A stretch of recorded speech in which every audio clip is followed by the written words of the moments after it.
Bonjour mes amis, je suis vraiment super contente d'être là avec vous ce matin et je vous remercie de ce petit rendez-vous aussi que vous avez honoré en étant là.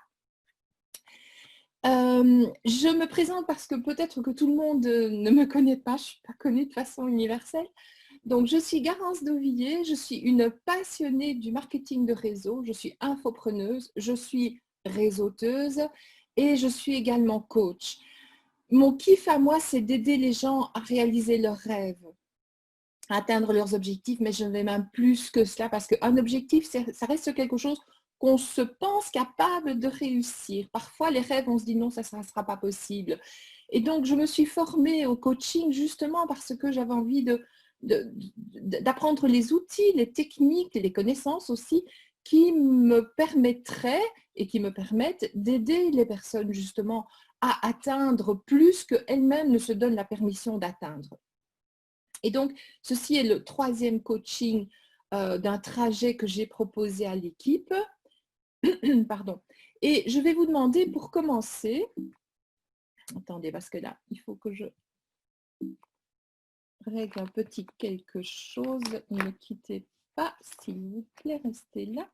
Parce que mon PowerPoint n'a pas l'air de vouloir démarrer, avancer. Bon, on va passer par là. Voilà.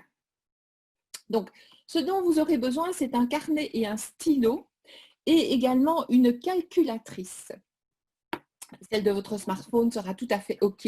Si vous n'avez pas de quoi écrire, allez chercher, je vous donne 10 secondes pour prendre de quoi écrire parce que nous allons travailler ensemble.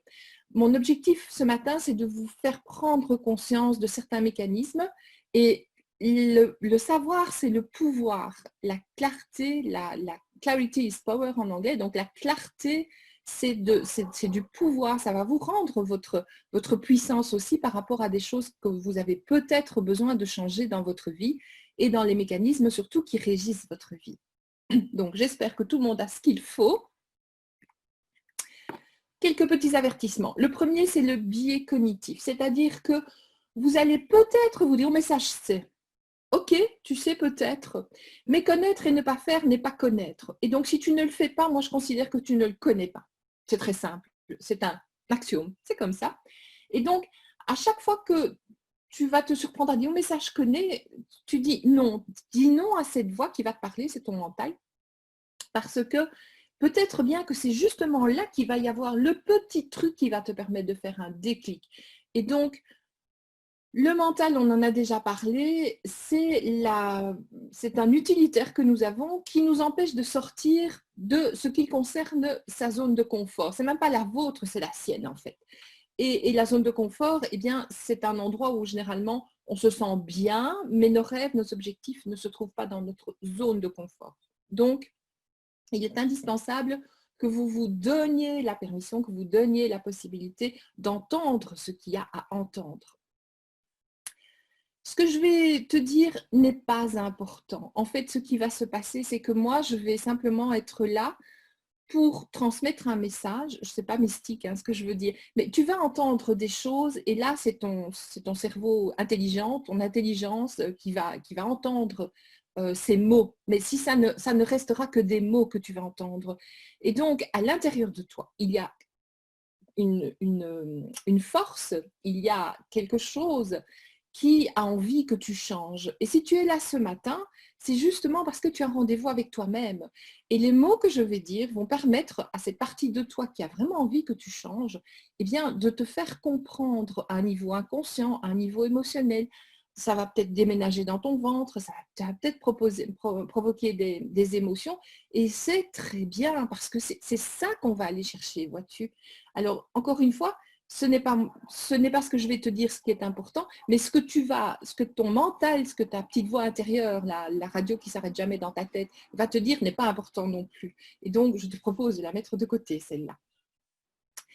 Ce que tu as déjà expérimenté, puisque c'est ce troisième coaching, dans le premier coaching, je m'étais attardée à t'expliquer ce qu'est vraiment le MLM et les bénéfices que tu vas en retirer.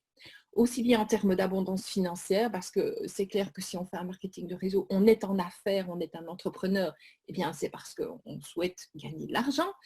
et aussi en termes d'évolution personnelle, parce que le marketing de réseau va te demander de devenir ce que tu n'es peut-être pas encore. Par exemple, un leader, par exemple, quelqu'un qui s'exprime, qui crée des webinaires, qui va vers les gens, qui conseille, qui inspire la confiance, tu vois. Et donc, ça, c'est toutes des choses. Le marketing de réseau nous permet, grâce justement à ces coachings, grâce à la nécessité aussi, d'évoluer personnellement. Le deuxième coaching était consacré à changer profondément. Rappelle-toi si tu y étais. Autrement, vous pouvez retrouver cela sur ma chaîne YouTube, Garance Dauvilliers. On avait parlé des attitudes, des comportements et des croyances. Si tu n'es pas né, si tu n'as pas baigné dans un milieu où l'argent était abondant, où l'idée d'être en affaires était quelque chose qui allait tellement de soi que tu l'as intégré dans ton ADN dès le biberon, eh bien, effectivement, tu rencontres peut-être des challenges et probablement des challenges actuellement. Et donc, ça, c'était déjà un coaching qui avait été consacré à cela. Donc, si tu ne l'as pas vu, eh bien, il est sur ma chaîne. Et puis, je vais quand même faire quelques petits rappels, comme ça, on va remettre les concepts importants pour la suite.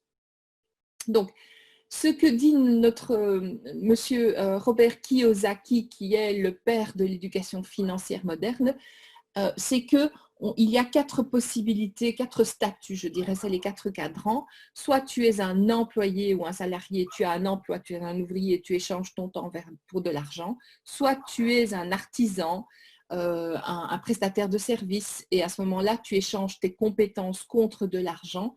Mais c'est toujours limité parce que si tu es, je ne sais pas moi, coiffeur, tu ne vas pas pouvoir facturer les honoraires que facture un chirurgien en neuroplasticité, par exemple. Et donc, c'est limité à la fois à ce que tu sais faire et aussi bien à un prix raisonnable du marché, et c'est limité à ton temps. Ce troisième cadran, c'est le cadran des investisseurs. Et là, c'est l'argent qui travaille pour toi. Si tu as 40 € à investir, je ne pense pas que tu pourras vivre le mois prochain avec les investissements que te rapportent avec cet investissement que te rapporte ces 40 €. Donc, ça n'est pas non plus donné à tout le monde. Il faut quand même avoir un certain volume d'argent, un certain paquet d'argent pour pouvoir vivre de ces investissements. Et puis, il y a le quatrième, et c'est celui qui nous intéresse, c'est le business, avoir sa propre entreprise ou avoir un système. Et là, c'est le système qui travaille pour toi. Soit tu es entrepreneur et tu as du personnel, soit tu es un solo entrepreneur et c'est toi qui es ton entreprise. Mais avec le marketing de réseau, effectivement, tu as un système à ta disposition. Et le système avec Crowd1, puisqu'on est dans un coaching Crowd1, eh bien, c'est que tu as à la fois le levier du réseau. Rappelle-toi, c'est un levier, le réseau qui t'apporte du support de en haut, de ta upline, et en même temps, tu aides et tu reçois aussi du support de la part des personnes que tu as parrainées, que tu as affiliées. Donc ça, c'est le levier du réseau. Et puis, nous avons notre Crowd1, la compagnie Crowd1, qui a mis en place déjà tout ce qu'il faut faire. Et la seule chose qu'il te reste à faire, toi, eh bien, c'est de parrainer, c'est donc de parler aux gens, de faire de la recommandation, de faire de l'affiliation. Et donc là, on a déjà avec Crowd1 tout ce qu'il faut. On a un système, je dirais, clé en main, avec tous les ingrédients nécessaires pour réussir. Et finalement, quel est ton rôle à toi? Eh bien, c'est d'utiliser le système et de l'utiliser à la mesure de tes ambitions et de tes rêves. Si ton ambition, eh bien, c'est d'améliorer un petit peu les finances personnelles et d'aller chercher 200 € par mois, c'est clair que 200 € par mois, ça ne demande pas la même somme d'efforts, d'engagement aussi, de travail, que si tu vas aller chercher les 10 000 € par mois, les 20 000 € par mois, les 30 000 € par mois. Je ne fais pas ici une promesse de gain, simplement, nous voyons dans la compagnie que pas mal de personnes ont atteint ce niveau-là, et donc ça veut dire que la chose est possible. Et encore une fois, c'est à toi d'utiliser le système de la façon qui te permet d'arriver à concrétiser tes ambitions et même tes rêves. Je te parlais tout à l'heure de la zone de confort. Eh bien, dans ta zone de confort, il n'y a pas tout ce que tu voudrais avoir. Si l'argent, si ton intention, c'est d'avoir un certain style de vie qui te demande d'avoir, eh bien, je dirais, un volant financier de 5 ou 10 000 €, si tu ne l'as pas déjà, c'est que ça ne se trouve pas dans ta zone de confort, ça se trouve en dehors de ta zone de confort. Et à ce moment-là, eh bien, il va falloir sortir de ta zone de confort. Et ça, c'est quelque chose qui fait très, très peur à ce mental dont je te parlais déjà, parce que le mental, lui, il est là uniquement pour assurer ta survie. Il va donc faire en sorte que tu sois toujours en sécurité, mais selon ce que lui pense qui est ta sécurité. Et pour prendre un exemple frappant, eh bien, des personnes, des femmes battues, leur zone de confort, c'est d'être battues. Même si elles voudraient vivre paisiblement et vivre une relation harmonieuse, respectueuse et tout ce que l'on veut, eh bien, malheureusement, la sécurité, c'est ce qu'elles ont déjà connu. Et c'est comme ça qu'un enfant qui a été battu, bien souvent, fera un adulte battu. Donc, je sais que c'est très fort comme exemple, mais c'est le plus parlant. Et donc, réussite sociale, tes rêves, le succès, le style de vie, l'argent, ce qui va de pair généralement avec un projet d'entreprise, si tu ne l'as pas encore actuellement, c'est qu'il est en dehors de ta zone de confort. Et donc, il va falloir sortir de ta zone de confort. Alors ça, parfois, ça amène des signaux rouges. Là. Ouh là là, ouh là là, ouh là là, ouh là là, ça va être dur. Mais oui et non, parce que bon, pour certains, c'est un sport favori de sortir de sa zone de confort. Donc, tout le monde n'est pas égal par rapport à ça, mais ça se travaille. Et c'est en t'efforçant, en prenant la ferme décision que tu vas atteindre ce que j'ai mis ici, la zone de magie, que tu vas pouvoir sortir de ta zone de confort. Et sortir de ta zone de confort, tu vas d'abord passer par la zone de stress. Et là, il y a un peu de tout. Il y a de l'excitation positive et de l'excitation un peu négative. C'est « Ah, c'est chouette, je vais y aller. Oui, mais ça va mal se passer. Alors, le manque de confiance en soi, on a l'envie de changer, on a les anticipations, par exemple. L'anticipation, c'est à la fois positif et négatif. C'est dire, ouais, allez, je vais y aller, je vais faire une présentation, je vais faire un appel à 3 et ça va permettre eh bien, à mon filleul d'affilier une personne supplémentaire et ça va l'aider. Oui, mais et si jamais je foire le tout? Donc ça, c'est l'anticipation. Après, tu vas traverser aussi la zone de panique. Elle sera peut-être très grande ou très petite, on n'en sait rien. Mais sache que c'est un passage obligé et que c'est normal et que tout le monde vit ça. Même les personnes qui sont les plus à l'aise par rapport à plein de choses, elles rencontrent encore des challenges. Et on passe effectivement parmi toutes ces zones jusqu'à arriver à la zone de magie.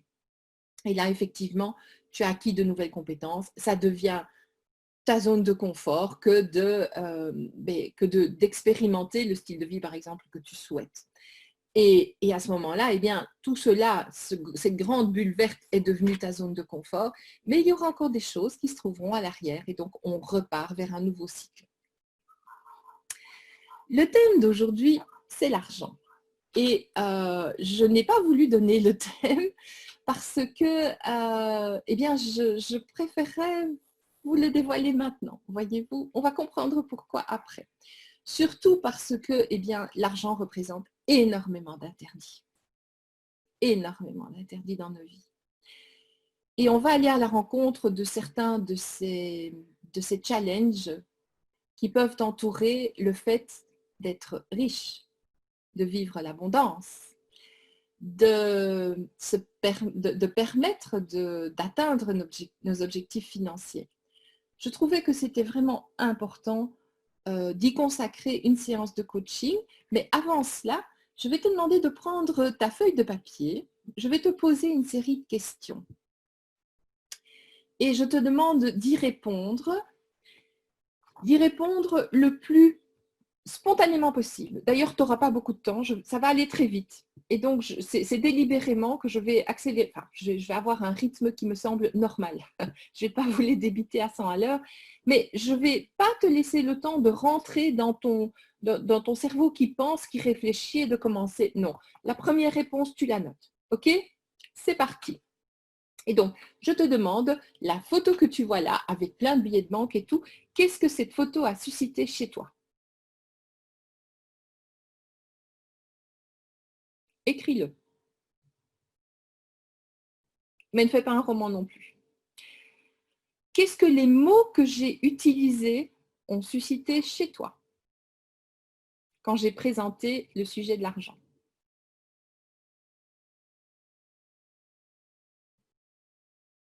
Un ou deux mots suffisent. Comment est-ce que tu nommes l'argent quand tu en parles? Est-ce que tu parles de pognon, de pépettes, d'argent, de sous, de flouze? Je ne sais pas encore comment est-ce qu'on peut nommer l'argent. Un mot. Habituellement, quand tu parles d'argent, de pognon, qu'est-ce que tu mets? Qu'est-ce que tu dis? Alors là, ça va être très vite. Es-tu à l'aise pour parler d'argent? C'est oui ou non? Je vais te demander d'écrire tout ce que tu penses de mal par rapport à l'argent. Je te demande 10 points, idéalement, et je te demande aussi d'aller très vite. Voilà, c'est go, je te laisse un peu de temps.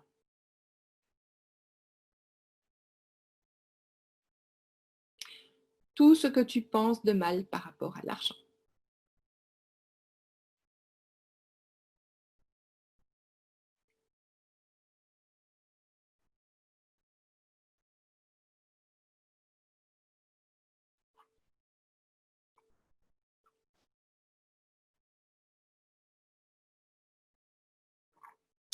Écris maintenant tout ce que tu penses de bien par rapport à l'argent. Tu pourras finaliser ce travail par la suite.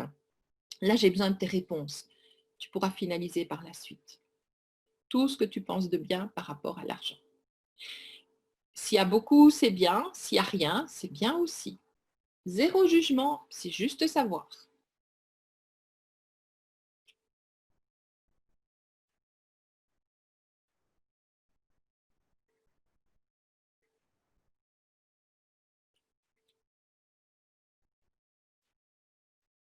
Écris-le vraiment, hein. J'ai oublié de préciser, il faut que ça soit sur papier.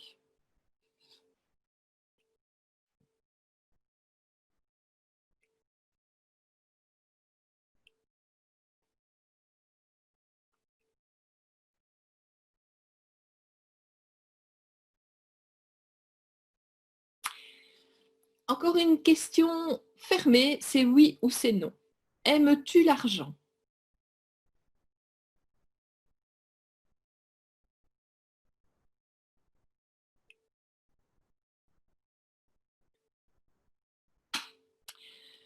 Comment c'était dans ta famille en ce qui concerne la question de l'argent? Est-ce que tu as vécu dans un milieu aisé? L'argent, c'était plutôt la précarité? L'argent était un sujet tabou? On aimait les riches? On détestait les riches? Comment c'était dans ta famille?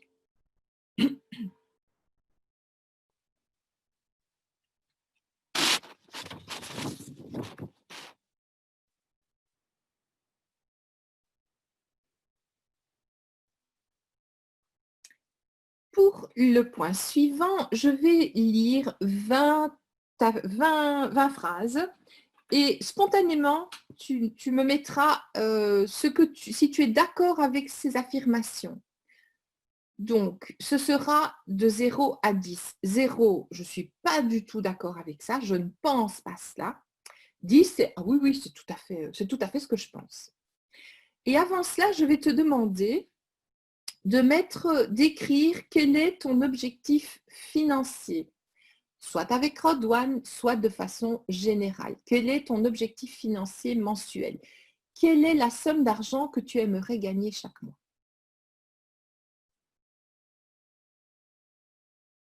Tu mets la somme que tu veux, personne ne va aller regarder par-dessus ton épaule ce qui est écrit. Maintenant, on y va par rapport aux affirmations. Donc, 0, je suis vraiment pas du tout d'accord avec ça, j'ai jamais pensé ça. 10, je suis tout à fait d'accord. Oui, oui, oui, oui, c'est exactement ce que je pense. Et entre le tout, tu peux mettre 5 parce que oui, parfois non, c'est un peu nuancé. Encore une fois, ce n'est pas une interrogation, c'est juste un reflet de ce que tu penses. On y va. L'argent est la racine de tous les maux. 0, je ne suis pas du tout d'accord. 10, je suis vraiment d'accord. 5, je suis assez d'accord. Le suivant. J'ai toujours envie de dépenser de l'argent.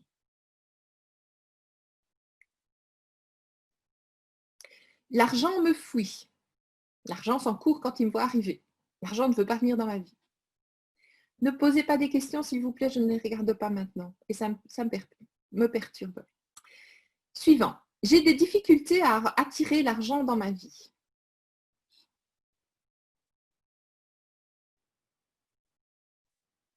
Suivant. Avoir beaucoup d'argent me rendra moins spirituel ou moins pur.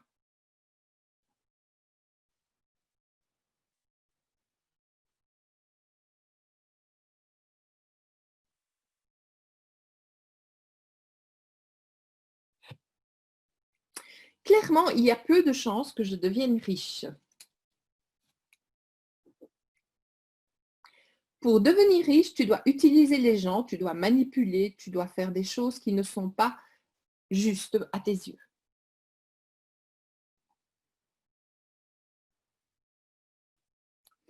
Je dois me priver de tout.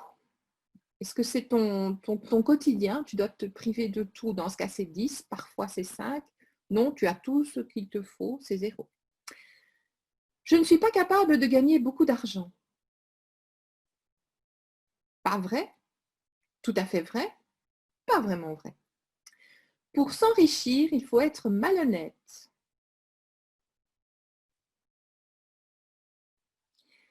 Si je deviens riche, mes amis et ma famille vont cesser de m'aimer.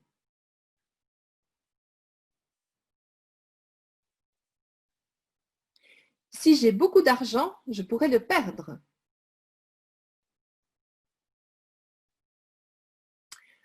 Tu ne peux pas être riche en faisant ce que tu aimes faire.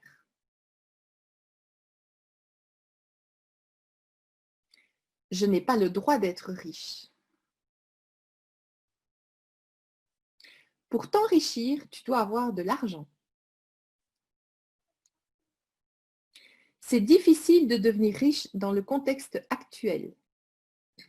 La crise, le post-Covid, ton environnement social habituel dans ton pays. Je n'aime pas vendre ou faire de la promotion. Ça m'embête de devoir gérer mon argent. Je n'aime pas ça.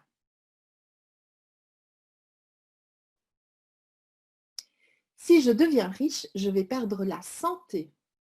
Ou si je deviens riche, je vais mourir. L'argent corrompt. L'argent rend mauvais. Et un petit dernier, je ne suis pas un leader.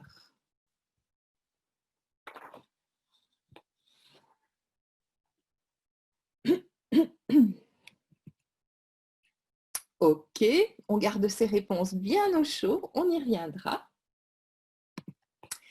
Pourquoi est-ce que j'ai choisi de faire ce coaching argent? Eh bien, c'est parce que c'est un indicateur de réussite quand on est entrepreneur. C'est une des données de mesure si on réussit ou pas. C'est même la donnée de mesure absolue. Avoir de l'argent, c'est indispensable pour vivre et pour vivre le style de vie que tu souhaites, pour mener à bien tes projets de cœur et de contribution. Quand on parle d'abondance financière, là, je t'ai demandé de le faire, donc tu as déjà indiqué ton objectif financier. Mais ce qui est important de savoir, c'est que si tu bloques l'argent dans ta vie, eh bien, tu bloques aussi la réussite. Et donc, parfois, j'entends des personnes qui me disent, mais je fais tout, je ne peux pas faire plus. Et je te crois, tu es occupé à travailler, tu te lèves à 6 heures du matin, tu te couches à 22 heures, et encore pendant que tu dors, tu te réveilles 3 fois parce que tu penses à des choses que tu vas mettre en place. Tu donnes tout. Et ça ne se concrétise pas en argent sur ton compte. Ça pourrait être lié au fait qu'effectivement, l'argent, tu le bloques dans ta vie. Et donc, tout ce que tu vas entreprendre comme effort, si tu n'as pas résolu ce truc-là, eh ben, enfin, il est possible que tu doives travailler dur, dur, dur et que tu ne reçoives pas le juste retour de tous tes efforts. Donc, c'est important de le faire. Ce qui est aussi important de savoir, c'est que ce que tu vois à l'extérieur, c'est le reflet de ce que tu es à l'intérieur de toi. Et donc, si à l'extérieur de toi, tu n'as pas la réussite que tu veux, c'est qu'à l'intérieur de toi, il y a quelque chose qui t'empêche d'avoir cette réussite. On va aller voir quoi. J'espère. Tu es responsable de ta situation financière et personne d'autre que toi n'a le pouvoir de changer ta situation financière. Ce n'est pas le gouvernement, ce n'est pas la société, ce n'est pas ton patron, ce n'est pas Crodouane, ce ne sont pas tes filleuls, ce ne sont pas tes uplines. Non, non, non, non, non, non, non. Il n'y a que toi qui pourras changer ta situation financière. Mais la bonne nouvelle, c'est que tu as totalement la capacité et le pouvoir de changer ta situation financière. Et c'est même ton devoir. Quand on arrive sur la Terre, on n'arrive pas par hasard. On a envie de faire des choses et tout ce que tu as envie de faire des choses est légitime. Et donc, tu as ce droit absolu d'être, en tant qu'être humain, eh bien, d'acquérir et d'accéder à expérimenter tout ce que tu as envie d'expérimenter. Donc, ce que tu as envie d'avoir est légitime et tu as aussi la capacité de le faire. À toi maintenant de trouver le moyen d'aller déverrouiller les choses qui sont verrouillées, qui t'empêchent de faire ça.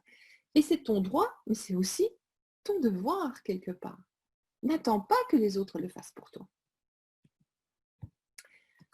Avant de passer à ceci, je vais te demander de faire une déclaration d'intention.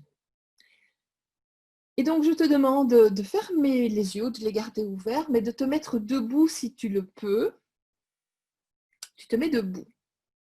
Et tu répètes après moi à voix haute. Les micros sont fermés, donc pas de souci. J'ai la ferme intention de bénéficier de ce coaching et de tout ce qu'il va m'apporter pour changer durablement ma vie et mes finances. Et maintenant, je te demande de mettre la main sur ton cœur et de répéter après moi. Et je demande à toutes les parties de moi qui peuvent être effrayées, qui peuvent être meurtries, qui peuvent être blessées et qui peuvent être en colère à cause de la question d'argent. Je demande à toutes ces parties de moi de me laisser participer sereinement à ce coaching. Et je veux dire à toutes ces parties de moi que je les aime profondément et que je reconnais leur droit de se sentir meurtries, blessées et en colère. Vous prenez une grande respiration, lente et profonde, et vous pouvez vous réinstaller.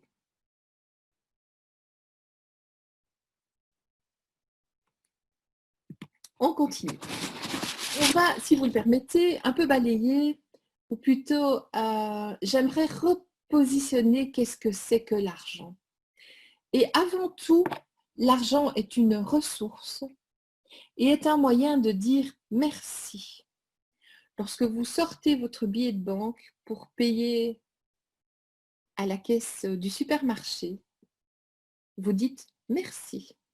Lorsque vous allez vous faire couper les cheveux, la façon que vous avez de dire merci à la coiffeuse, au coiffeur, qui a pris le temps de se former pour savoir couper vos cheveux et qui a pris le temps et tout son savoir pour couper vos cheveux, eh bien, elle mérite quelque chose en retour. Et ce quelque chose, dans nos civilisations, c'est de l'argent.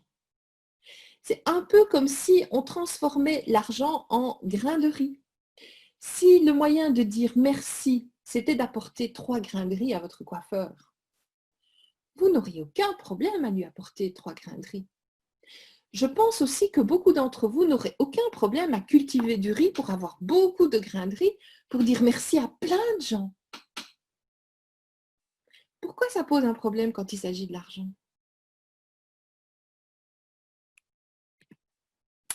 L'argent est aussi une énergie.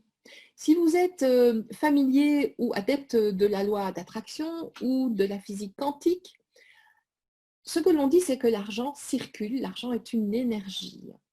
Et même si vous n'êtes pas familier ni avec la loi d'attraction ou la physique quantique, on parle de l'argent qui doit circuler. Et donc, c'est une énergie. L'argent n'a pas de conscience. L'argent n'est pas ni quelque chose de bien, ni quelque chose de mal. C'est une ressource, un moyen de dire merci, une énergie. Dans tout cela, il n'y a pas de jugement, c'est bien, c'est mal. L'argent n'a pas non plus de conscience. Quand je dis que l'argent n'a pas de conscience, vous pourriez vous dire, oui, pourquoi est-ce que ces gens riches-là qui font plein de choses, qui vendent des armes, ben, ils ont beaucoup d'argent. Mais l'argent n'a pas la conscience de se dire, c'est pas bien de faire des armes parce que ça tue des gens. L'argent n'a pas de conscience. C'est une ressource, une énergie, un moyen de dire merci. Par contre, c'est un amplificateur. Et ça, c'est intéressant. Parce que des gens pensent que, et tu en fais peut-être partie, quand j'aurai de l'argent, je me sentirai en sécurité. J'aurai la sécurité financière. Pas du tout. Ce n'est pas le rôle de l'argent de te donner la sécurité. C'est à toi qu'il appartient de te donner la sécurité intérieure. Par contre, si tu te sens en sécurité et que tu deviens prodigieusement riche, tu continueras à te sentir en insécurité. Je pense que tu connais ou que tu as entendu parler de gens qui sont prodigieusement riches et qui ne se sentent pas en sécurité, qui ont peur qu'on les attaque, qui ont peur qu'on les kidnappe, qui ont peur qu'on kidnappe leurs enfants, qui ont peur de perdre l'argent, qui ont besoin de 10 gardes du corps, de voitures blindées et de je ne sais pas trop quoi, d'une propriété complètement sécurisée.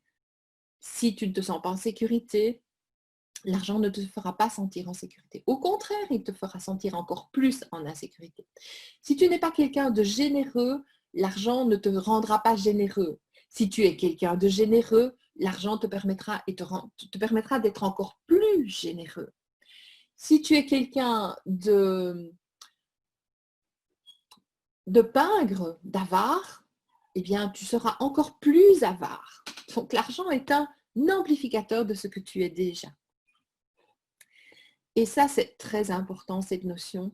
L'argent est un univers relationnel. Et je vais prendre un peu de temps pour te faire comprendre, t'expliquer en tout cas, ce que j'entends par univers relationnel. Parce que lorsqu'on parle d'argent, effectivement, on pense, l'argent est lié, est relié, est toujours relié à quelque chose en soi. Comme je le disais, l'argent n'est rien. Pour faire un parallèle avec l'amour, tu n'as jamais vu l'amour, tu ne pourrais pas acheter 1 kilo d'amour, tu ne pourrais même pas acheter un demi-gramme d'amour, l'argent ne s'achète pas. Mais l'amour, tu sais ce que c'est. L'amour pour tes enfants, l'amour pour ta famille, l'amour pour ta patrie, l'amour pour ton conjoint, ta partenaire ou ton partenaire de vie. Tu sais ce que c'est l'amour. L'amour est aussi un univers relationnel. L'amour est un univers en 3D. Il y a des choses qui se passent dans la relation amoureuse. Et pour moi, la relation que nous avons avec l'argent n'est pas non plus une relation en 2D. Ce n'est pas des mots, ce n'est pas juste des pensées.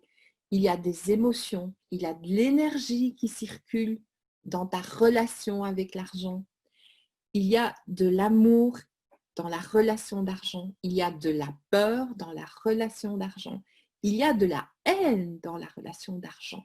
Tu peux haïr ton patron qui ne t'a pas octroyé une augmentation, mais l'argent est lié dans cette chose-là. Parce que finalement, si tu es ton patron, c'est parce qu'il ne t'a pas donné d'argent. Et donc, l'argent est un univers relationnel qui a des imbrications dans un tas de domaines de notre vie. Lorsque tu fais plaisir à ta famille, tu offres à tes enfants un voyage à Disney, eh bien, tu vas ressentir tellement de bonheur, tellement de fierté, tu vas te sentir plein d'amour quand tu verras tes petits loulous qui discutent avec Mickey ou avec Minnie Mouse. Ça va t'emplir de plein de choses. Et ce plein de choses, il a été permis par l'argent. Et donc, tout ce que tu fais ou ne fais pas, tout ce que quand tu es en colère, quand tu es dans le bonheur, quand tu es dans la gratitude par rapport à quelque chose qui a trait à une chose qui se monétise, tu es dans l'univers relationnel de cet argent. Et Si tu ne pouvais retenir qu'une chose, ce serait bien que tu retiennes cela par rapport à ce coaching. C'est que dans cet univers relationnel, tu as le droit, tu as le pouvoir, tu as la capacité, tu as la jouissance de te sentir à l'aise, de te sentir en amour, de te sentir en joie. C'est un univers relationnel, mais tu es le centre de cet univers relationnel. Ce n'est pas l'argent qui est le centre de cet univers relationnel, c'est toi. Et donc, lorsque l'argent est associé à une émotion de colère, par exemple, lorsque je te disais, bon, ben, mon patron m'a refusé cette augmentation, c'est dégueulasse, eh bien, reviens à toi-même en te disant, est-ce que je suis OK à être en colère? Parce que ce que je suis occupée à faire, c'est pourrir mon univers relationnel avec l'argent, d'abord et avant tout, pas avec ton patron. Ton patron, bon, bah, il guérira du fait que tu sois mis en colère. À la limite, il ne le sait même pas. Donc, ça ne te concerne que toi. Ça, c'était pour cet univers relationnel, qui pour moi est une des clés de, comme on dit, de faire la paix avec l'argent, mais même d'aller beaucoup plus loin que cela.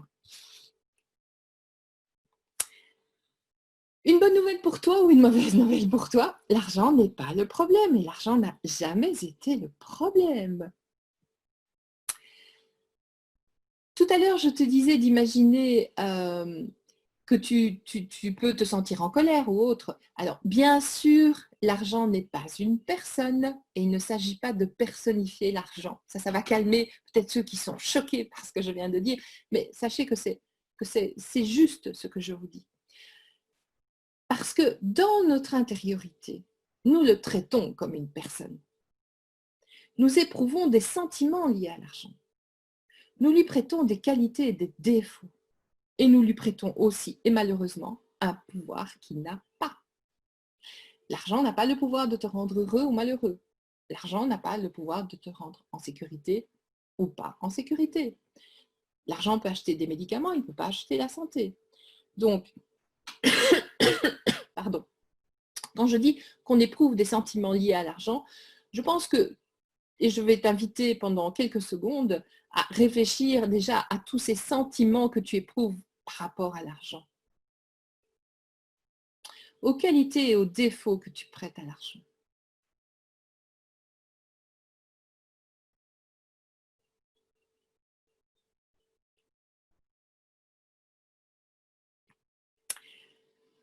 Et donc, tout ce que tu éprouves détermine la qualité de cet univers relationnel que tu entretiens avec cette ressource, avec l'énergie qu'est l'argent. Et cela, ça se concrétise dans ta vie. On continue. Je t'invite, si tu le peux, à considérer dans cet univers relationnel, de considérer cette énergie ressource qu'est l'argent comme un partenaire auquel tu peux prêter des qualités. Par exemple, la sensibilité, la bienveillance. Par exemple, la réactivité. Oh, ça va très vite, hein, l'argent aime la vitesse. Le respect, parce que l'argent respecte ce que tu penses de lui. L'argent respecte les sentiments que tu éprouves à ton sujet, à son sujet. Et donc, l'argent ne va pas te forcer.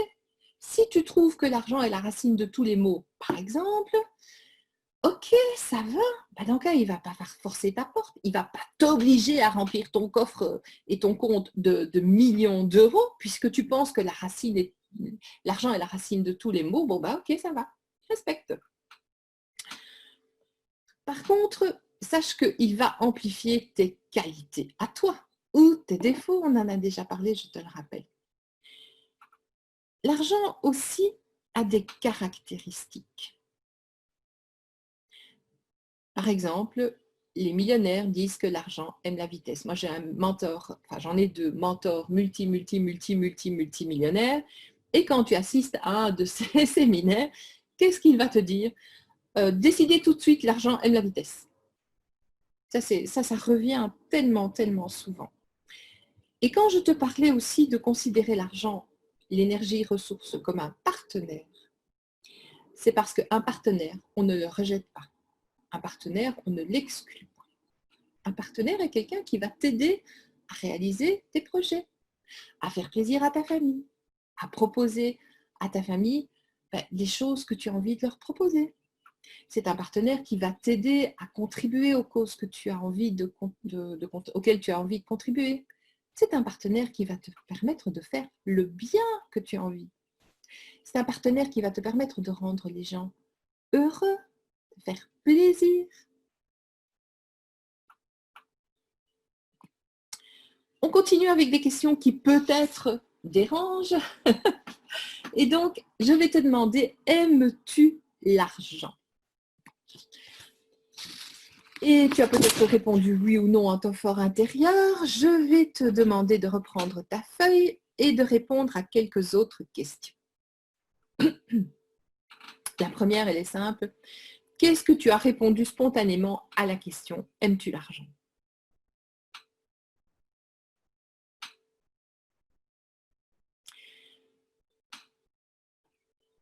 Je vais maintenant te demander qu'est-ce que cela dit de toi. Rappelle-toi,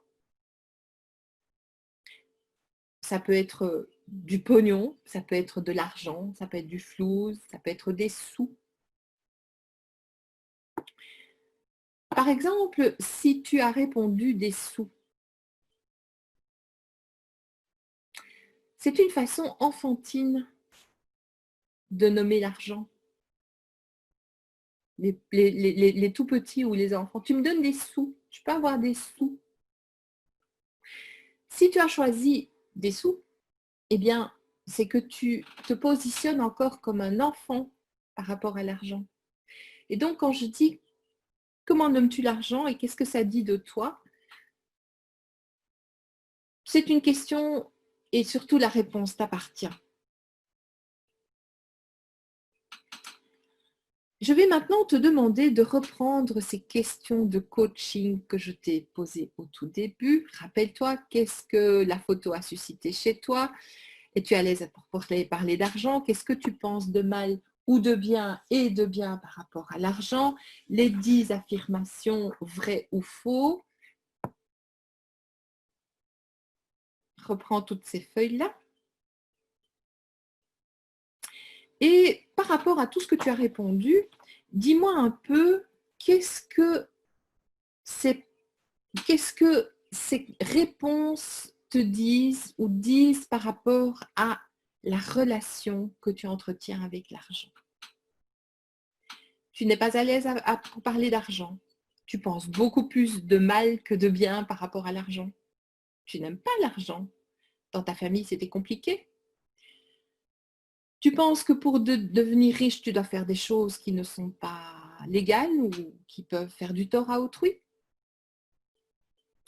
Est-ce que quand tu relis toutes tes questions, tu peux considérer que les réponses que tu as données considèrent que tu respectes l'argent, que tu penses que l'argent est une belle énergie, que tu penses que l'argent est quelque chose de chouette, de sympa ou pas? Note-le.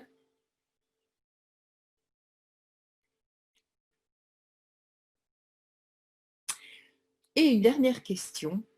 Si l'argent était une personne sensible et aimante, comment est-ce qu'elle se sentirait face à tout ce que tu dis et tout ce que tu penses et tout ce que tu éprouves à son égard? Là, on va juste chercher une conscientisation. La clarté, c'est le pouvoir. Le savoir, c'est le pouvoir. Cette première partie était destinée simplement à te mettre au clair par rapport à tout ce qui est argent.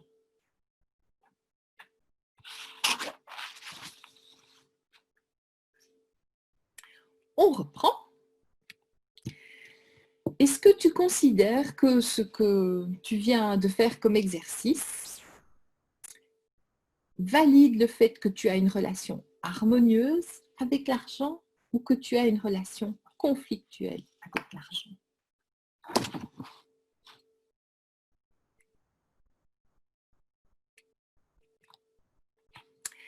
Quand je parle de relation harmonieuse, on peut faire un rapprochement avec la relation de couple.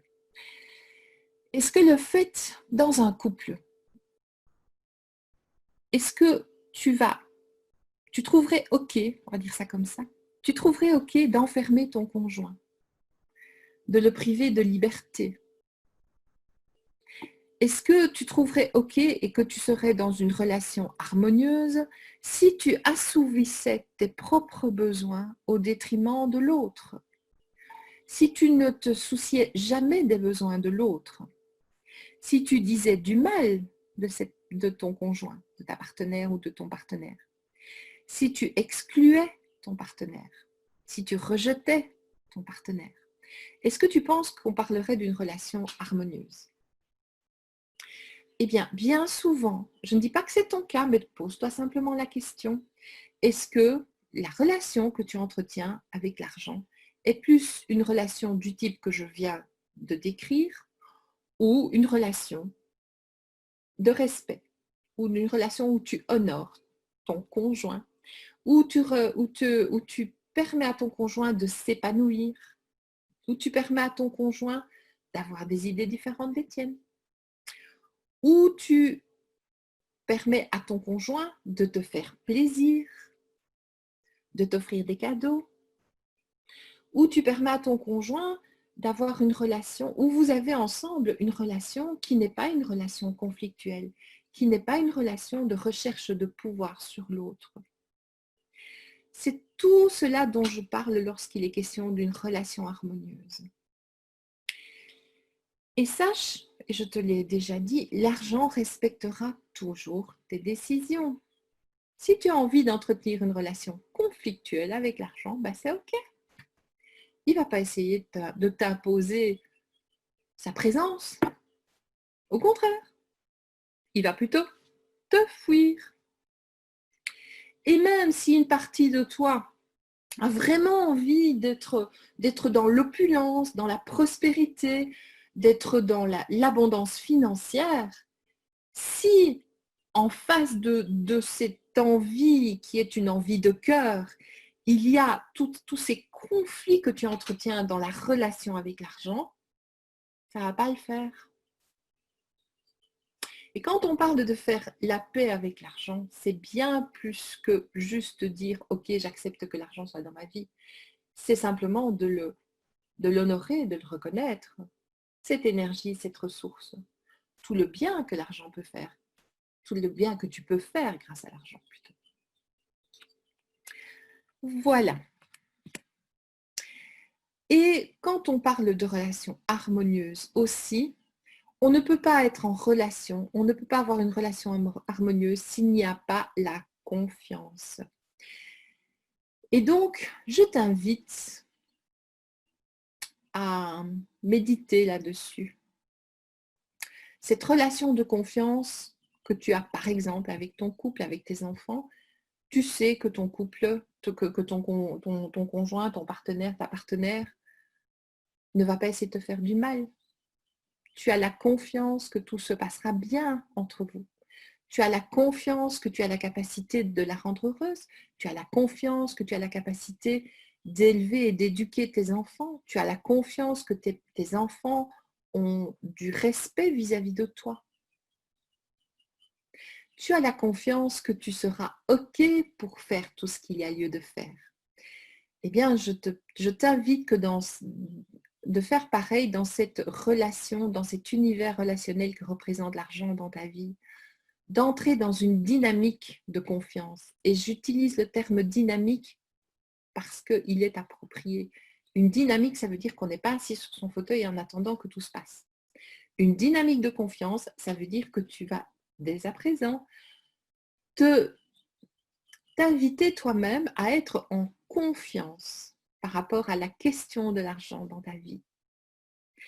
Et la confiance contient aussi une énorme partie de certitude. Et cette certitude, c'est tout à fait le contraire de la peur, du doute et du manque. Ceci est un coaching, on n'est pas en thérapie, donc je ne vais pas utiliser ou user d'outils thérapeutiques, mais sache que tout cela, ça peut être construit et tu peux y travailler chaque jour. Voilà, on va passer à autre chose. On va parler du thermostat financier. Et tu connais sûrement le thermostat. Un thermostat, qu'est-ce que c'est? Eh bien, c'est un mesureur que l'on a chez soi à la maison. Et ça ressemble à ça. Et donc, avec ce thermostat, qu'est-ce que tu dis? Eh bien, tu contrôles ton chauffage, la température de ta maison, et tu peux lui dire, par exemple, eh bien, moi, quand je suis occupée à travailler le matin, je veux que tu élèves le chauffage et que tu le mettes à 22 degrés ou à 19,7. Voilà, à 22 degrés. Et tant qu'il n'est pas arrivé à 22 degrés, eh bien, il va chauffer, chauffer, chauffer, chauffer jusqu'à ce que tu atteignes les 22 degrés. On pourrait dire, face à ce que tu vois là à l'écran, que tu as demandé 22 degrés à ton thermostat et que pour l'instant, il fait toujours que 19,7. Donc, il fait un peu frisquet. Et qu'est-ce que va faire le chauffage? Eh bien, il va chauffer, chauffer, chauffer. Et quand il arrivera à 22, il s'arrêtera.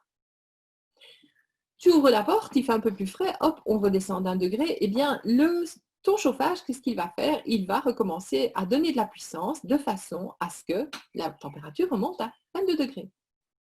Voilà, ça c'est l'explication du thermostat financier. Peut-être que tous ceux qui sont là n'ont pas de thermostat chez eux. Eh bien, j'aimerais te demander de répondre à cette question. Tu la mets sur ton papier. Ton thermostat financier, est-ce qu'il est réglé sur 100 euros, 500 euros, 1000 euros? Ton thermostat financier, c'est le montant que tu es OK de recevoir chaque mois ou chaque année, mais on va parler mensuellement, sur ton compte. Est-ce qu'il est de 1000 euros? Enfin, c'est généralement, quand on a été salarié et si on est salarié, le montant qu'on gagne. Mais ça peut aussi être le montant de toutes tes rentrées. Le montant de toutes tes rentrées. Est-ce qu'il est plutôt de 1000 euros? Tu pourras avoir un thermostat financier à 10 000 euros, à 100 000 euros par mois, par semaine, par an, ou 1 million d'euros. Je pense que s'il était 1 million d'euros, tu n'auras pas continué à suivre ce coaching. Donc, vraisemblablement, ton thermostat financier, eh bien, il est réglé à une certaine somme. Et on va le calculer ensemble. Et c'est là où on va avoir besoin de ta calculette. Alors, ta calculette, ça peut aussi être la calculette qui se trouve sur ton smartphone. Et je vais te demander de faire un petit calcul, quelques calculs. Tu vas me prendre par mois combien d'heures tu passes à travailler. Alors, tu mets tout ce qui ressemble à du travail. Le temps que tu travailles, si tu es toujours salarié, tu as, par exemple, tu travailles de 8 heures à 16 heures. Après, tu passes 5 heures parce que tu travailles à Crodouane. Et puis, peut-être qu'entre-temps, tu fais encore 1 ou 2 ménages. Donc, combien de temps tu passes à travailler? Si c'est pas, tu le fais par jour et puis tu multiplieras par mois, par 30, par 22 jours si tu ne travailles vraiment jamais le week-end. Et autrement, eh bien, tu calcules le tout. Alors, tu vas y comprendre tes temps de trajet. Donc, si tu travailles de 8 heures à 16 heures, mais que tu es en route depuis 6h30 et qu'il y a 1h30 de trajet le matin, 1h30 de trajet le soir, tu vas ajouter ça au temps que tu y travailles. Si tu es déjà indépendant et que tu fais de l'administration, eh bien, tu comptes aussi tout le temps que tu consacres à ton administration, à faire ta comptabilité, tes factures et tout le reste, ou à ton temps de préparation si tu es, je ne sais pas moi, si tu es coach et que tu passes du temps à préparer tes coachings. Voilà. Tu additionnes tout le nombre d'heures que tu passes à travailler. Tu peux le faire par semaine, tu multiplies par 4. Je pense que ça devrait être fait pendant que je parlais. Et maintenant, tu vas additionner tout ce que tu gagnes actuellement. Donc, ton salaire, si tu en as, tes honoraires, si tu es coach ou prestataire de service, ton chiffre d'affaires, si tu es entrepreneur, tes allocations de chômage, ta pension de retraite, ce que tu gagnes ou ce que tu as déjà gagné avec Rodouane. Et ça, si par exemple, on va faire une moyenne, hein, si ça fait 6 mois que tu fais Rodouane et que tu as gagné X milliers d'euros, tu divises par 6. Ta pension de retraite, tout ce qui t'arrive comme argent payé par quelqu'un, et tous tes autres revenus, si tu as des investissements, du trading, si tu as du revenu locatif, si tu as réalisé des plus-values immobilières, par exemple cette année, eh bien pareil, tu le divises en 6 mois puisque nous sommes dans le 6e mois. Tu as maintenant 2 choses. Tu as le nombre d'heures que tu passes à travailler, le nombre d'heures de ta vie par mois que tu passes au boulot, à travailler, et puis tu as ce que tu gagnes par mois. Eh bien, tu divises ce que tu gagnes par mois par le nombre d'heures que tu passes au travail et ça va te donner un montant.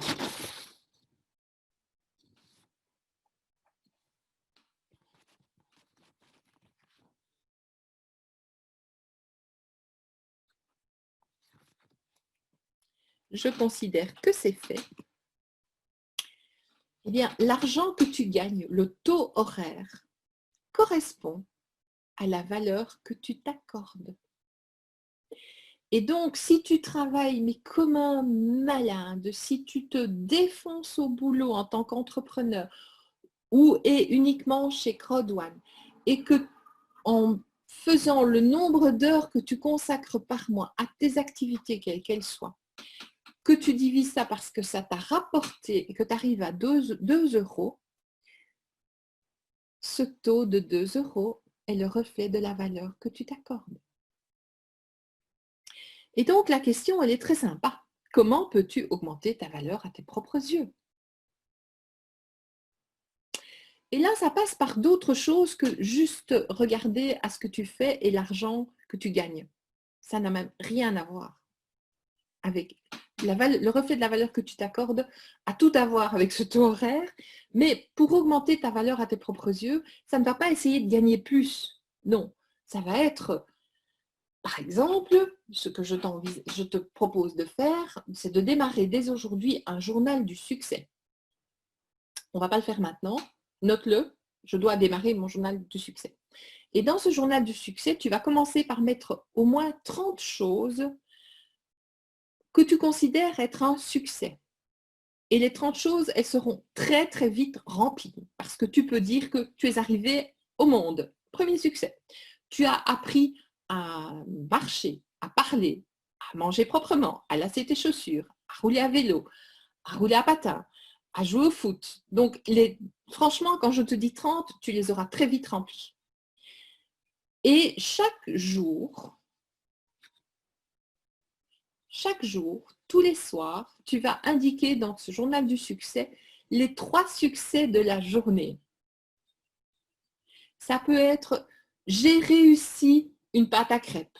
Ça peut être « j'ai réussi à faire un créneau au parking ». Ça peut être « j'ai réussi à faire sourire mon bébé pour la première fois ». Ça peut être « j'ai réussi à dépasser ma peur et faire un témoignage comme me l'a demandé mon parrain ». J'ai réussi à écrire à mon propriétaire pour lui dire qu'il y a un problème d'eau qu'il n'a toujours pas réglé et que je ne suis plus d'accord avec ça. J'ai réussi à m'accorder une demi-heure dans une journée de fou à juste consacrer à moi-même. Tu comprends l'idée. Donc, ce journal du succès, je t'invite tous les jours à y mettre au moins 3 choses.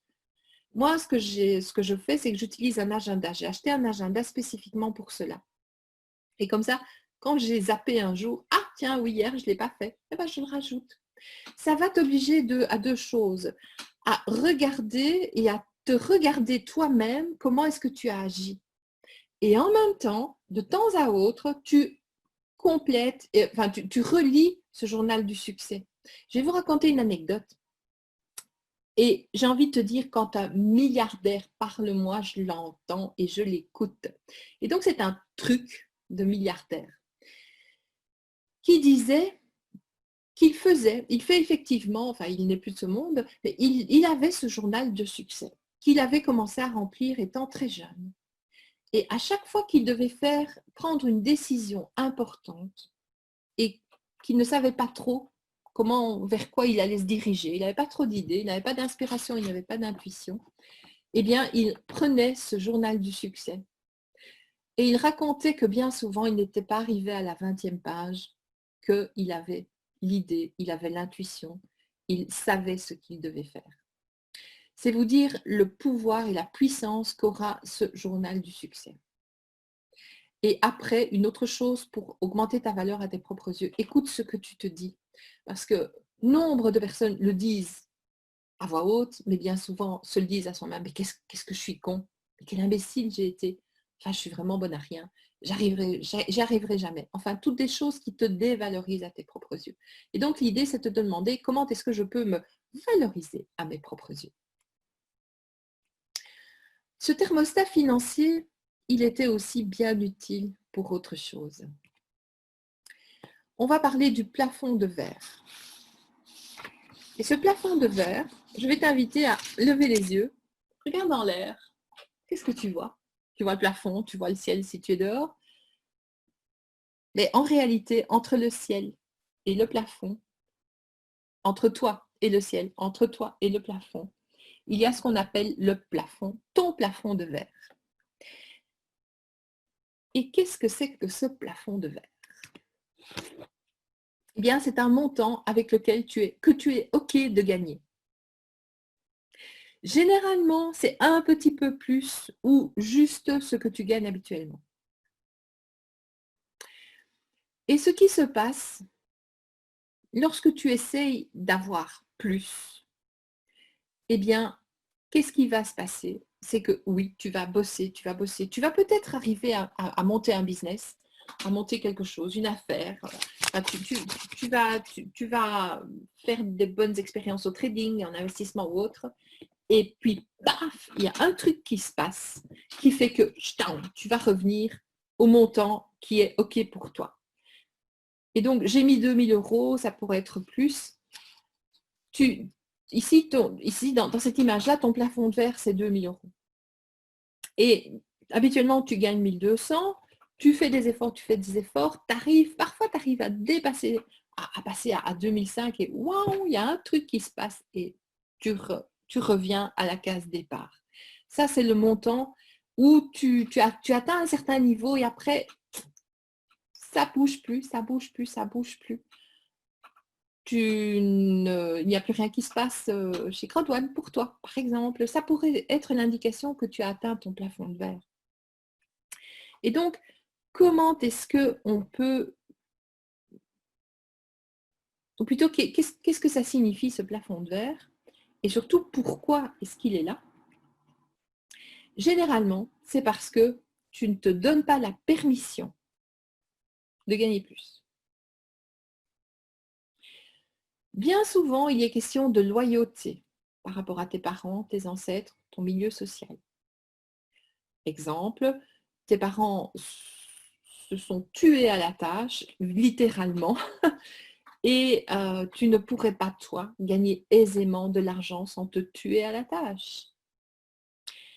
Tes parents étaient d'humbles fermiers, ils avaient juste de quoi vivre, c'est pas OK pour toi, tu le ferais affront si tu gagnais 10 000 € par mois, 20 000 € par mois, 100 000 € par mois. Ça, c'est les loyautés. Et puis, surtout, il y a les peurs. Et plutôt la peur. Mais là, on va y revenir. La bonne nouvelle avec ce plafond de verre, eh bien, c'est qu'il peut être cassé. C'est pour ça qu'on parle du plafond de verre. Parce qu'en réalité, il est là, on ne le voit pas. Donc, tu n'en as pas conscience. À partir de maintenant, tu as conscience que tu as un plafond de verre au-dessus de ta tête. Mais la bonne nouvelle, c'est que tu peux le casser. Et tu peux le casser comment? Notamment en te donnant ces permissions, en travaillant en loyauté, en dépassant tes peurs et peut-être encore d'autres choses. On va un petit peu parler de ce qu'il est possible et assez aisé de mettre en place pour faire exploser ce plafond de verre. D'abord, se donner la permission. Eh bien oui, effectivement, comme je te disais, ce qui est connu est sécurisant et donc il va falloir que tu te donnes activement la permission de gagner plus. Par exemple, en répétant des affirmations. Je me donne la permission de gagner 10 000 euros par mois. Je me donne la permission de gagner 3 000 euros par mois. Juste les affirmations peuvent déjà aider à la chose.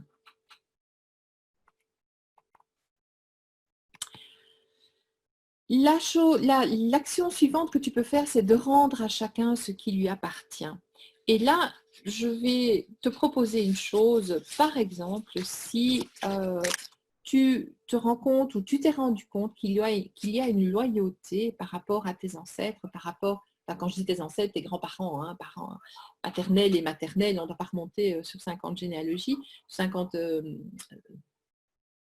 à 50 niveaux, mais déjà parents, papa, maman, grands-parents maternels, grands-parents paternels. S'il y a un souci de ce côté-là, eh bien, je te propose de rendre à chacun ce qui lui appartient. D'abord, réfléchis, si tu es confronté à cela, donc loyauté par rapport à des parents qui ont toujours vécu avec beaucoup de difficultés et que tu te rends compte que tu ne te permets pas de gagner plus qu'eux. Je t'invite à réfléchir. Est-ce que eux seraient d'accord que tu gagnes plus qu'eux? Est-ce que tu penses vraiment en tant que parent qu'on a envie que nos enfants vivent dans la précarité si on a toujours vécu dans la précarité? Tu peux te donner la permission de gagner plus. Je te donne la permission de gagner plus que tes parents ont gagné, que tes grands-parents ont gagné. Si ça a été plus des affirmations dans ta famille, par exemple, papa et maman, ou grand-père et grand-mère, n'arrêtez pas de dire que toutes ces affirmations, tout ce que tu as noté comme choses qui ne sont pas, où l'argent est mauvais, l'argent est du mal, donc tout ce que tu as écrit au début de cette session, demande-toi, est-ce que c'est vraiment toi qui penses cela ou bien est-ce que c'est papa qui disait toujours ça, maman qui disait toujours ça, grand-père qui disait toujours ça, l'institutrice qui disait toujours ça, le chef religieux qui disait toujours cela? Est-ce que ça t'appartient ou ça appartient à une autre personne qui t'a mis ça dans la tête? Et si tu te rends compte, oui, effectivement, ça appartient à quelqu'un et c'est pas moi, eh bien, je te propose symboliquement, pas maintenant, tu le feras après, tu revois, tu relis tout cela, tout ce qui ne t'appartient pas dans ce que tu as écrit, et tu dis simplement, papa, maman, je vous aime, je suis OK avec la façon dont vous avez vécu votre vie. Moi, je me donne la permission de vivre ma vie autrement, de penser autrement. Et papa, maman, je vous rends tout ce qui vous appartient. Je ne te demande pas de le faire maintenant parce que c'est quelque chose qui peut être fort émotionnellement et j'ai envie que tu restes avec nous. Mais je te propose de le faire si tu as identifié, rappelle-toi que cette session, elle est là pour identifier des choses. Si tu as identifié, ah ben oui, là, effectivement, eh bien, je te propose de le faire après la session. Et donc, affirmer ta permission, ça, tu l'as déjà, on l'a déjà évoqué. Par rapport à tes peurs, eh bien, par exemple, quand on reprend ces questions que je t'ai posées tout à l'heure et auxquelles tu as dû répondre, qu'est-ce qui pourrait t'arriver de pire si tu devenais riche? Si tu penses que tu n'es pas capable de gagner beaucoup d'argent, si tu penses que tu vas perdre tes amis, ta famille, ils vont plus vouloir parler avec toi, ils vont plus t'aimer, ils vont plus t'accepter. Si tu as peur de perdre l'argent que tu auras gagné, si tu as peur qu'on te le vole, enfin bref, quand on pense que ça ne va pas, dis-toi bien une chose que c'est, dans 99% des cas, le problème c'est une peur. Et donc, va voir ce qui est caché derrière ces peurs. Tu peux ensuite les affronter et tu peux même les dépasser. Et là, je n'ai pas su mettre une vidéo ici, donc je vais vous la passer parce que je la trouve tellement, tellement, tellement bien.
Qu'est-ce que ça vous fait? Qu'est-ce que ça t'a fait de regarder cette vidéo? Elle est très courte.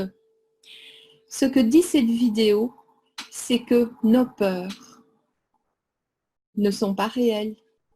Nos peurs sont des constructions de l'esprit dans 99% des cas. Et c'est quand on les affronte qu'on parvient non seulement à les dépasser, mais qu'en plus on se rend compte qu'elles n'étaient pas là. Que ce dont tu avais peur, c'était pas existant. Je trouve cette vidéo extraordinaire. Le dernier point, on va parler de tes objectifs financiers. Donc, tu as dû indiquer le chiffre sur ta feuille. Quel est le montant de ton objectif financier? Et si tu n'avais pas encore fait, eh bien, vas-y, c'est le moment.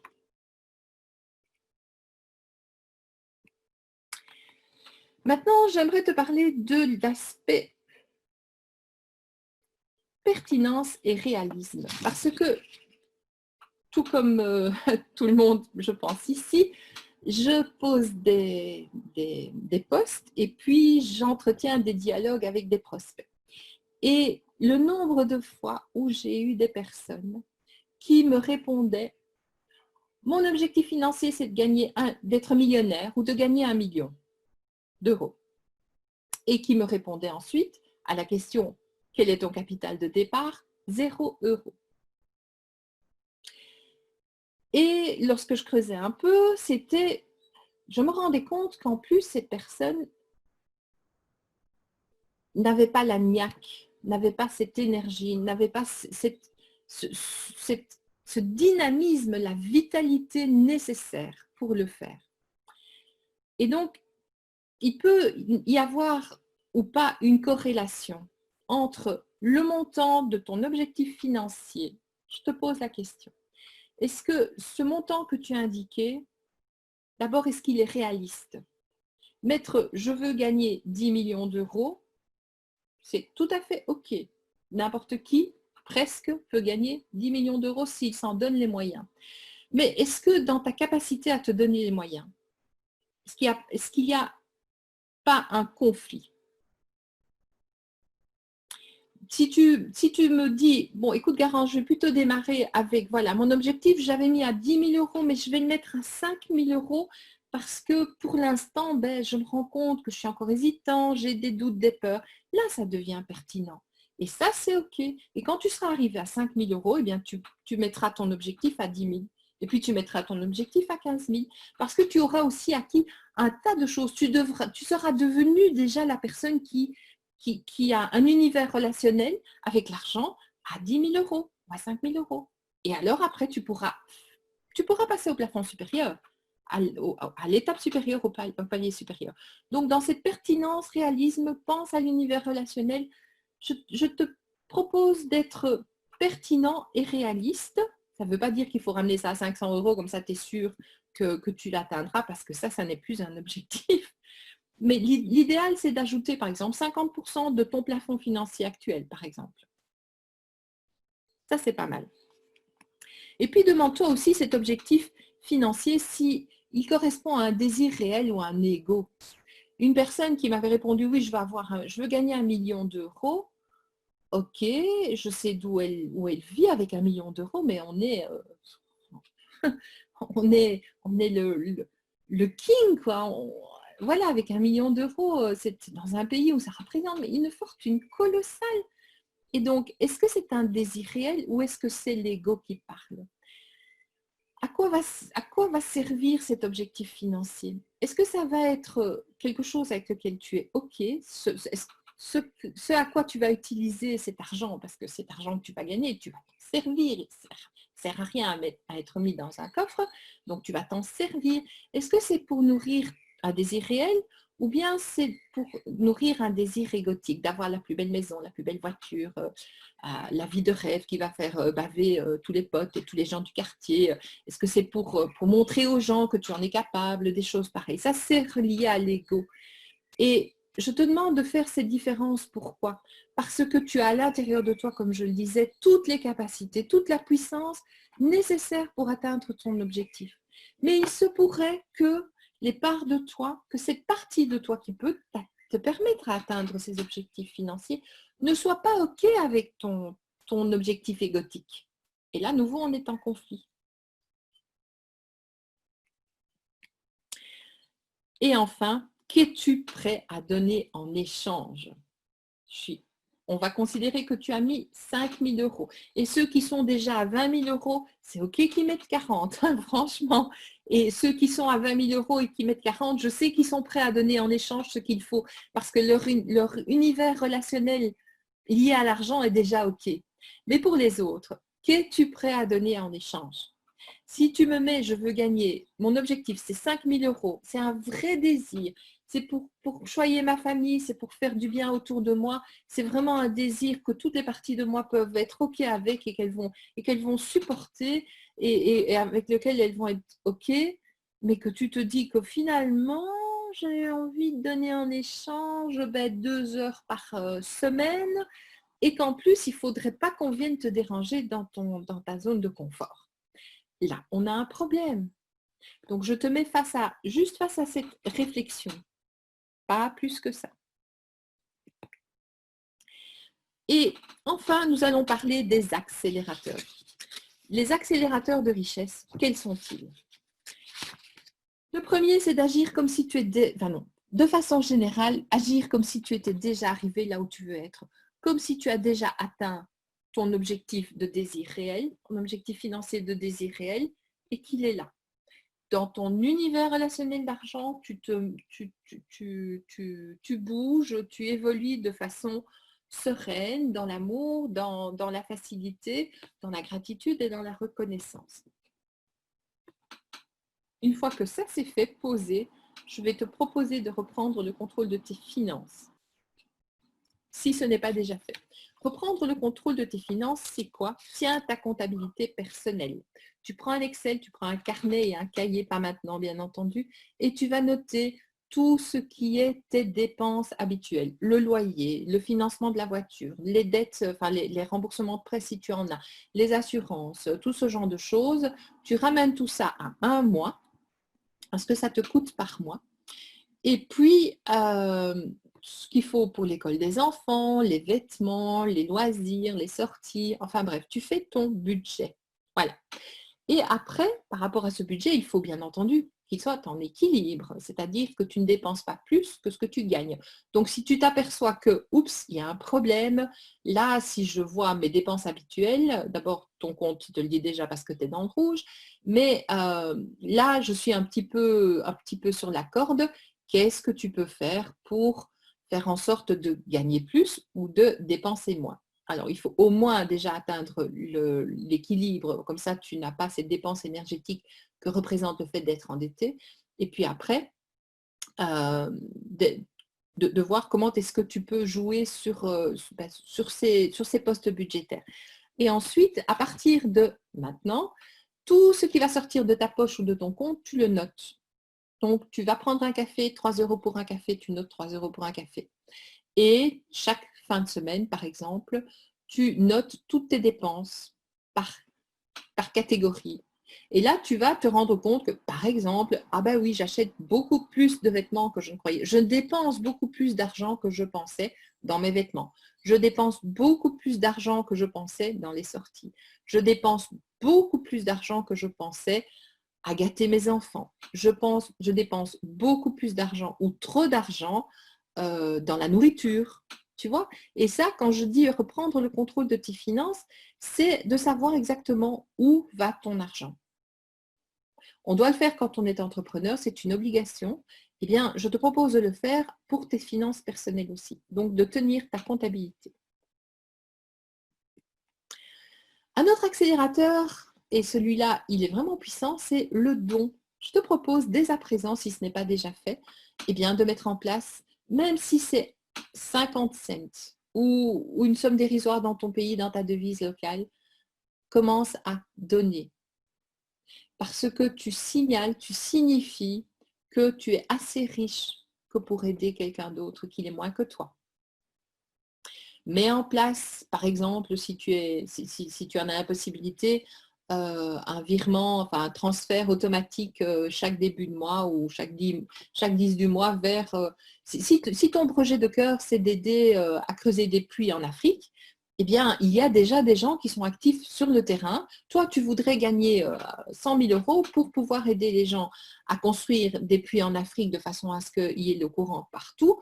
Eh bien, tu n'as pas 100 000 €, mais tu as déjà peut-être 5 € à donner chaque mois en transfert automatique à un organisme qui aide, enfin, dont la vocation et l'objet social, c'est de créer et de faire des puits en Afrique. Donc, mets en place un don automatique ou autrement, tu réserves une petite somme.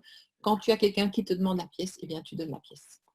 Tu peux aussi aider, par exemple, quelqu'un qui est en difficulté. Si tu as des parents qui sont en difficulté, le fait de leur donner 50 € chaque mois, par exemple, ça participe aussi de donner.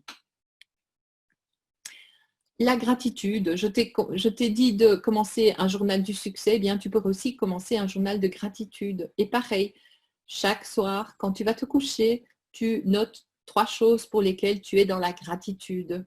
Merci parce que, merci parce que, merci parce que. Et tu vas commencer à conscientiser à quel point tu es privilégié, quelle que soit ta situation financière. C'est une façon de retourner la situation. Si tu as plus tendance à te focaliser sur ce qui te manque dans ta vie, donc tu es dans cet univers relationnel argent à j'ai pas assez, quand tu commences à regarder ce que tu as et à être dans la gratitude, eh bien, tu commences à mettre du j'ai. Je suis privilégiée. Et je te propose aussi d'ajouter à ce journal de gratitude, pas juste écrire merci pour, mais merci pour la caissière du supermarché qui m'a souri. Envoie-lui de l'amour. C'est une autre façon de donner de la puissance à ta gratitude. Et puis, le dernier, eh bien, c'est la visualisation.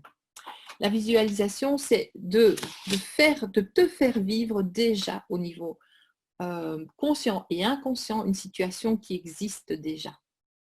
Et ça, c'est quelque chose de très puissant et c'est quelque chose que énormément, enfin je ne vais pas dire tous parce que je ne les connais pas, mais qu'énormément d'hommes d'affaires, de personnes qui ont des réussites brillantes ont utilisé dans leur vie, la visualisation. Et justement, pour clôturer cette session de coaching, je te propose un exercice de visualisation. Là, j'ai mis ce montant-là. On va faire une petite visualisation par rapport à ton thermostat financier. Tu sais où tu es, tu sais où tu veux aller en termes d'objectifs financiers qui correspond à ton désir réel et pas un désir égotique. Et donc, je vais te proposer eh bien, d'abord de te mettre au clair par rapport à ce montant. Je te donne quelques secondes.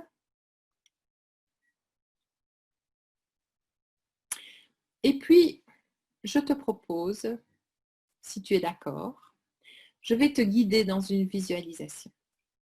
Et donc, je te propose de prendre une inspiration lente et profonde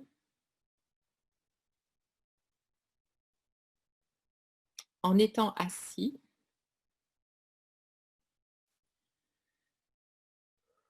Une deuxième inspiration lente et profonde. Tu inspires, tu relâches l'air. Et une troisième inspiration profonde. Tu inspires. Et tout en relâchant l'air, tu relâches aussi toutes les tensions qui t'habitent. Et je vais te demander de rester suffisamment conscient parce que j'ai besoin que tu puisses suivre les instructions que je vais te donner. Installe-toi confortablement sur ta chaise, ton fauteuil, les pieds posés bien au sol. Et je te propose de relâcher tous les muscles de ton visage, de descendre ensuite vers le cou, les épaules. Tous les muscles se relâchent. Tu es en parfaite sécurité. Tu descends les bras, les mains. Repose légèrement sur tes genoux. Tu relâches tous les muscles de ton dos, le bassin. Tu ressens de la détente au niveau des fessiers, tes cuisses. Et toute cette détente continue à se propager dans tes mollets, dans tes pieds. Tu es à présent parfaitement détendu. Et je vais te proposer d'imaginer que tu te balades dans ton environnement habituel. Ça peut être une rue, ça peut être un bois, ça peut être au bord de la plage. La première image qui te vient est la bonne. Et tu te promènes sur ce chemin qui est un chemin familier où tu te sens toujours parfaitement en sécurité. Tu avances en te sentant parfaitement bien, relâché, détendu. Et un peu plus loin, sur ce chemin qui t'est familier, tu vas voir une maison. Et cette maison, tu la connais. Tu t'en approches. Tu approches de la porte de cette maison. La clé se trouve dans la serrure.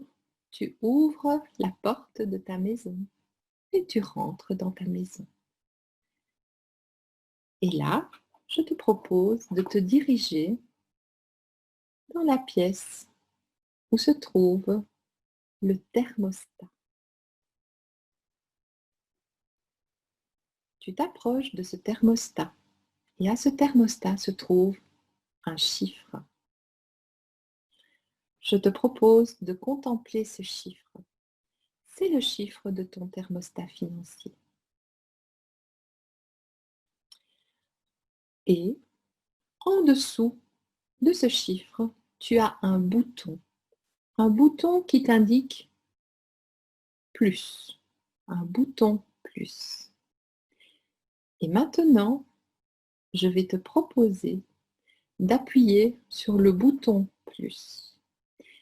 Et tu appuies encore et encore sur ce bouton plus jusqu'à ce que ce thermostat indique le montant que tu souhaites avoir chaque mois ou chaque année, c'est ton choix. Le montant qui te convient, tu appuies sur le bouton plus, encore, encore, encore. Tu fais monter le thermostat jusqu'à ce qu'il soit réglé sur le montant que tu souhaites. Un montant qui est confortable pour toi.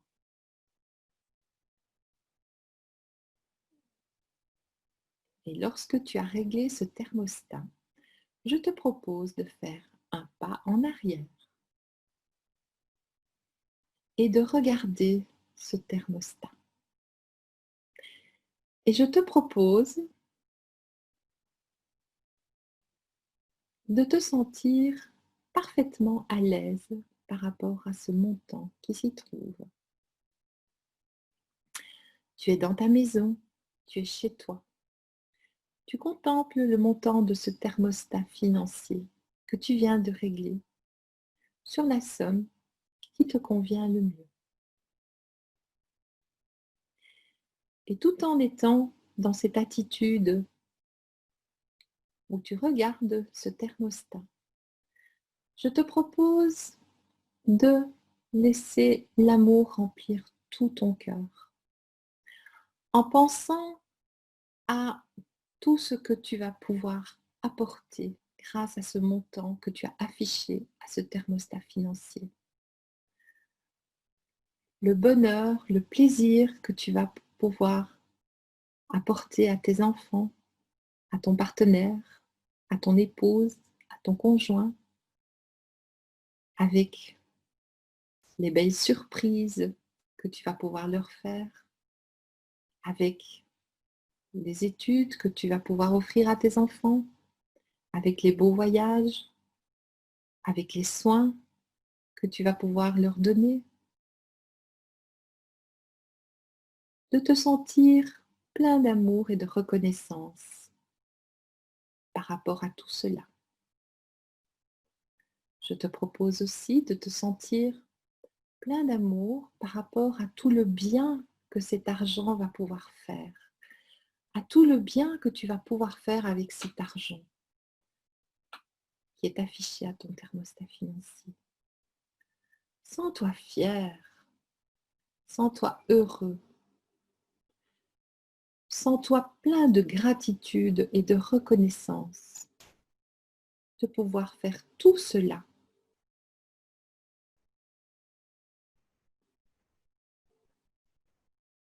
Fais encore monter cette reconnaissance, cette plénitude, cet amour que tu ressens. Mets la main sur ton cœur et dis merci à voix haute, si possible, ou dans ton cœur, c'est comme tu le veux. Et maintenant, je te propose de regarder à nouveau ce thermostat financier. Et puis, paisiblement, tu vas te diriger vers la porte. Tu vas refermer la porte derrière toi, la porte de ta maison, en sachant que tu peux y retourner quand tu veux.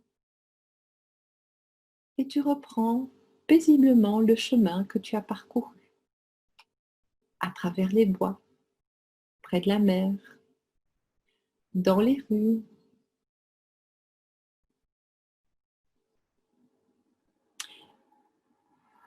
Et maintenant, je vais faire un compte jusqu'à 3. Et à 3, tu reviendras ici et maintenant. 1, 2, tu peux reprendre contact avec la réalité. Ressentir ton fauteuil, l'endroit où tu te trouves. 3, tu ouvres les yeux. Tu es à nouveau ici et maintenant. Bonjour! Je te laisse quelques secondes pour revenir ici et maintenant.